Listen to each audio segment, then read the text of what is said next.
ကျမကိုတွေ့ပြီဆိုရင်လူတွေကလေလူတွေစားမီဒီယာသမားတွေပေါ့နော်မီဒီယာသမားတွေအင်တာဗျူးလုပ်မဲ့သူတွေကပွဲတစ်ပွဲမှာပွဲတစ်ခုခုကျင်းပလို့ကျမအဲ့ပွဲကိုသွားတက်တယ်ဆိုလို့ရှိရင်ကျမကိုတွေ့ပြီဆိုတာနဲ့သူတို့ကဒီဟိုဟာနဲ့မိုက်ခရိုဖုန်းနဲ့လာပြီးတော့ဆရာမအချစ်ကိုဆရာမဘယ်လိုမြင်ပါသလဲအဲ့လိုလာမေးတာစဉ်းစားကြည့်ဒီအရွယ်ကြီးကိုသူတို့ကအချစ်အကြောင်းလာမေးတော့ကျမဘယ်လိုဖြေရမလဲနော်လွန်ခဲ့တဲ့နှစ်30 40တုန်းကမေးတာโอเคအဲ့တုန်းကတော့ကျမဖြေလို့ရတယ်ခုချိန်ကြီးလာမေးတော့ကျမဘာဖြေရမလဲမသိတော့ဘူးပေါ့နော်အဲ့တော့ကျမပြန်ပြောလိုက်ခြင်းနဲ့အချစ်အကြောင်းသိခြင်းလားသိခြင်းရင်ဝိထုစာအုပ်တွေအများကြီးရှိတယ်ကျမစာအုပ်မဟုတ်ဘူးထားလိုက်အဲ့ဒီစာအုပ်တွေဖတ်ပါလို့ကျမကပြောခြင်းနဲ့ဘယ်စာအုပ်မျိုးလဲအချစ်နဲ့ပတ်သက်တဲ့စာအုပ်တွေဥမာကြပြာဆိုပါစို့နော်ကြပြာဆိုရင်အချစ်ကြပြာလေးတွေဆရာကြီးမင်းသူဝန်ကျမတို့အမြဲတမ်းလေးစားတဲ့ဆရာကြီးမင်းသူဝန်အချစ်ကြပြာရေးခဲ့ဘူးတယ်လေဟုတ်တယ်မဟုတ်လားသိရနော်ခေါင်းစဉ်ကဘာတဲ့လဲနှင်းစီပွင့်အဲ့ဒါအချစ်ကြပြာလေ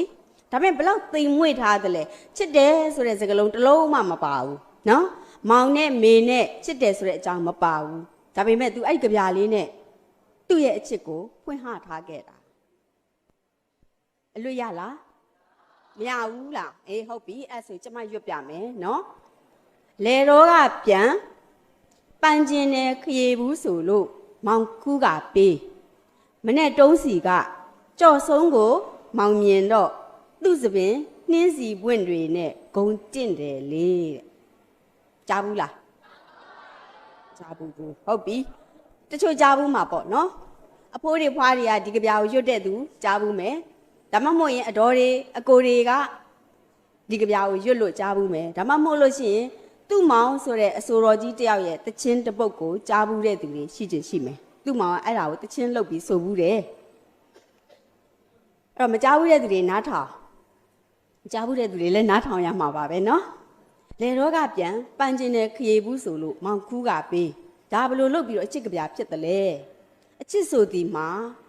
ကိုချစ်တဲ့သူတယောက်ကို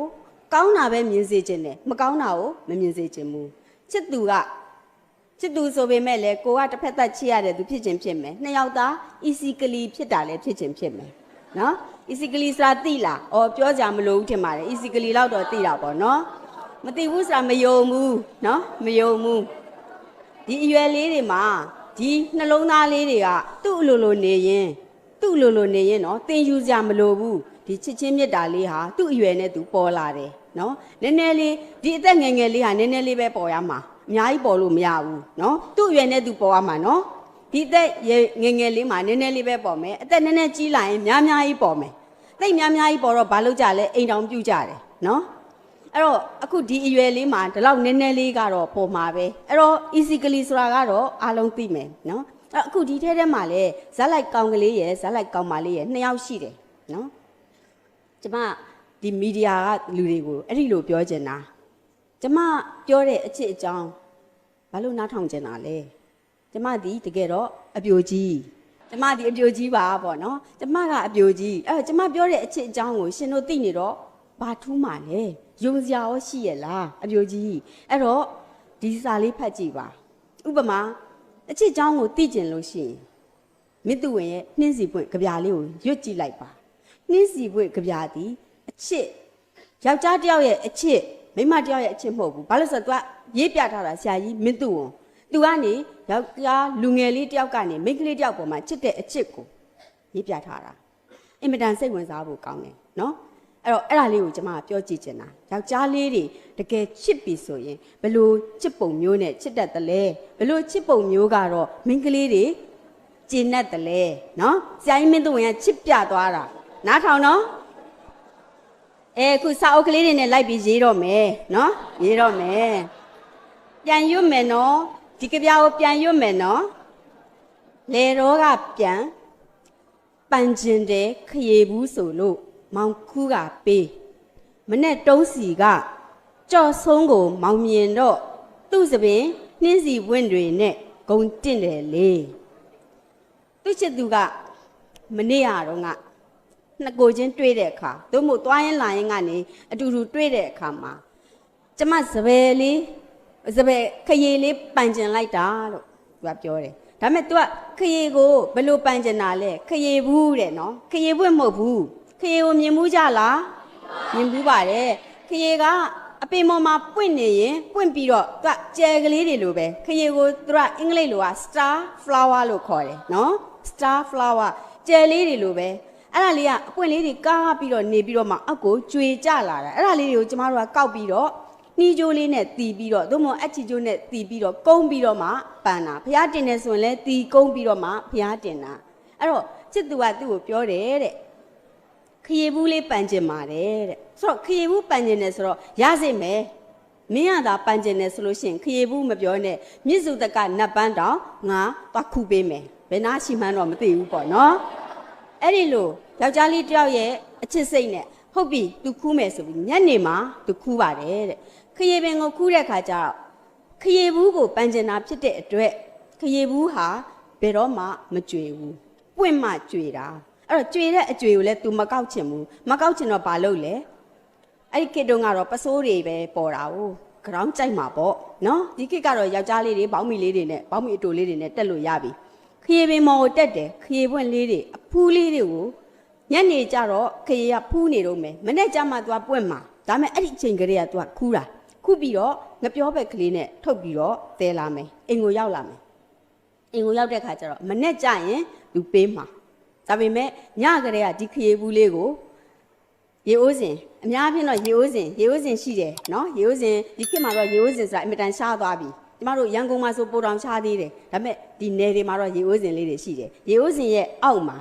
အင်တုံလေးထားတတ်ကြတယ်ဘာလို့လဲဆိုတော့ဒီကြောက်ဆက်ရေအိုးစင်ကနေပြီးတော့ရေအိုးမြေအိုးသို့မဟုတ်ကြောက်အိုးကနေကျတဲ့ရေတစ်စက်ချင်းကဒီအင်တုံနဲ့ခံထားတာအဲ့လိုနေရာလေးသို့မဟုတ်ရင်အပေါ်ထက်ရေအိုးမဟုတ်ပဲနဲ့အောက်ထက်ရေအိုးရဲ့ရေအိုးပုံးပေါ်မှာဒီဟာလေးကိုဖက်စိမ့်လေးနဲ့ထုတ်ပြီးတော့သိမ်းထားမယ်သို့မဟုတ်ရင်လေဒီတဲ့ပို့ပြီးတော့နူးနူးညံ့ညံ့လေးဖြစ်စေချင်လို့ရှိရင်ဖက်စိမ့်နဲ့မလုပ်ဘဲနဲ့အဝတ်ပေါ့ပိတ်စိမ့်ပါလေးနဲ့ထုတ်ထားမယ်အဲ့ပိတ်စိမ့်ပါလေးကိုတော့ရေစွတ်ရမှာပေါ့ပြီးရင်အဲ့လိုလေးထားရင်မနေ့ကျရင်ဘာဖြစ်လာမလဲဆိုတော့အဲ့ခရေပွင့်လေးတွေကအပူးလေးကနေအားလာမယ်အဲ့ဒီကြတော့မှ तू ကဒီခရေပန်းလေးတွေကိုယူပြီးတော့အပြေးအလွှားမနေ့မိုးလင်းတာနဲ့တပြိုင်နက်တည်းအပြေးအလွှားသူ့ချစ်သူရှိတဲ့နေရာကိုဒီအထုပ်ကလေးကိုပိုက်ပြီးတော့သွားပြီးတော့ဖြေပြောမယ်ပေးမယ်ဒါပေမဲ့မနေ့တုန်းကအဲ့လို तू ဒီခရေတုပ်ကလေးကိုယူသွားပြီးတော့ချစ်သူစီကိုရောက်တဲ့ခါကျတော့ချစ်သူကိုဖြတ်ခနဲ့တွေ့လိုက်ရတဲ့ခါကျတော့ချစ်သူရဲ့ခေါင်းမှာနှင်းစီပန်းနေပန်ထားတယ်တဲ့မနေ့တုံးစီကကြော့ဆုံးကိုမောင်မြင်တော့သူ့စပင်နှင်းစီပွင့်တွေနဲ့ဂုံတင့်တယ်လေအဲ့ဒီနေရာမှာနှင်းစီပွင့်ကိုပန်ထားတဲ့မိန်းကလေးကိုမြင်လိုက်တဲ့အခါမှာသူ့မှာရှိတဲ့မျောလင်းချက်တွေအကုန်လုံးကပြုတ်ကျကုန်တာပေါ့ဟာငါ့ကိုတော့ तू ကခရေဘူးခူးခိုင်းလို့ငါ့မှာတော့ညနေတုန်းကတည်းကခူးထားပြီးငါမနေ့မိုးလင်းကန်នេះမှာငါပွင့်ပြီလားအသာလေးလှစ်ကြည့်လိုက်ပြန်အိတ်လိုက်အော်ပွင့်တော့မှာ4နာရီကြာရင်ပွင့်တော့မှာနောက်တစ်ခါ9နာရီကြာရင်ပြန်ဖွင့်ကြည့်လိုက်နည်းနည်းလေးအားလာပြီ6နာရီဆိုတော့သူလေးလဲနိုးလောက်ပါပြီဆိုပြီးတော့ကမန်းကနန်တီအထုပ်ကလေးပိုက်ပြီးပြေးတာဟိုရောက်တော့ချစ်သူကနှင်းစီပန်းနေပန်ထားတယ်ရင်ထဲမှာဘလောက်ခိုက်သွားလဲသူ့ရဲ့ရင်ထဲမှာရှိတဲ့အချစ်ခိုက်သွားတာနော်အဲ့တော့တကယ်လို့ဒါအဲ့နေရာမှာဝေလာတာဆိုရင်နော်ဝေလာဆိုရင် तू ကဘလို့တချင်းဆိုမလဲခင်လေးစိမ့်နေပေါ့ဟာခင်လေးစိမ့်နေပေါ့အဲ့လိုဆိုမှခင်လေးစိမ့်နေကိုပွားရဲ့လာမင်းလေးတခြားအရက်တို့သူအလင်းပေးအခုတော့လာမိုင်းညာတွေဇက်တိုက်ဖြစ်လို့မောင်းသွားပြီ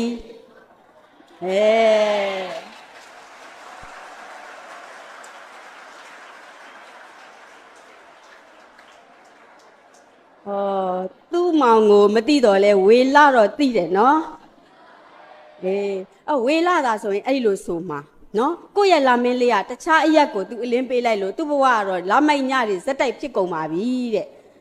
ဆရာကြီးမင်းသူဝင်ရကြဘာပြောလဲသူ့စပင်နှင်းစီပွင့်တွေနဲ့ဂုံတင့်တယ်လေဂုံတင့်တယ်တဲ့မင်းရဲ့စပင်ဟာငါရဲ့ခရေနဲ့ဆိုရင်မင်းစပင်နဲ့ဂုံတင့်ကြမှာတင့်မယ်အခုတော့ချစ်သူလေးရဲ့မင်းပန်ထားတဲ့ နှင်းစီပန်းလေးနဲ့မင်းနဲ့ကြည့်ရတာလိုက်ဖက်လိုက်တာဂုံတင်းလိုက်တာငါကျေနပ်ပါတယ်ဝမ်းသာပါတယ်မုဒိတာပွားပါတယ်ဆိုတဲ့အဲ့ဒီအချစ်မုဒိတာအချစ်ကလေးအဲ့ဒါမျိုးလေးဟာဘလောက်အဖို့တန်လိုက်လဲယောက်ျားလေးတွေမှတ်ထားနော်အဲ့ဒီလို तू ကများကိုကခရီကိုသွားပေးတဲ့ချိန်မှာ तू ကများနှင်းစီလေးပန်ထားခဲ့ရင်ဒေါသတကြီးနဲ့ဒါကြီးကိုသူ့ရှေ့မှာနေငါစောင့်ချပလိုက်မယ်ဆိုတဲ့စိတ်မျိုးမထားနဲ့နော်မြစ်တာလေးနဲ့ပေါ့အော်သူ့စပင်လေးဟာနှင်းစီပန်းလေးတွေနဲ့ဆိုဂုံတင်းလိုက်တာအေးပါကွာငါရဲ့ခရီပန်းတုတ်ကလေးကိုငါပဲပြန်ယူသွားတော့မယ်ဟိုအနားမှာတွေ့တဲ့တယောက်ကိုထပ်ပေးလို့ရတာပေါ့နော်ဟုတ်တယ်မလားနော်အဲ့ဒါဟာအချစ်အချစ်အကြောင်းကိုဒီလိုပဲကျမတို့က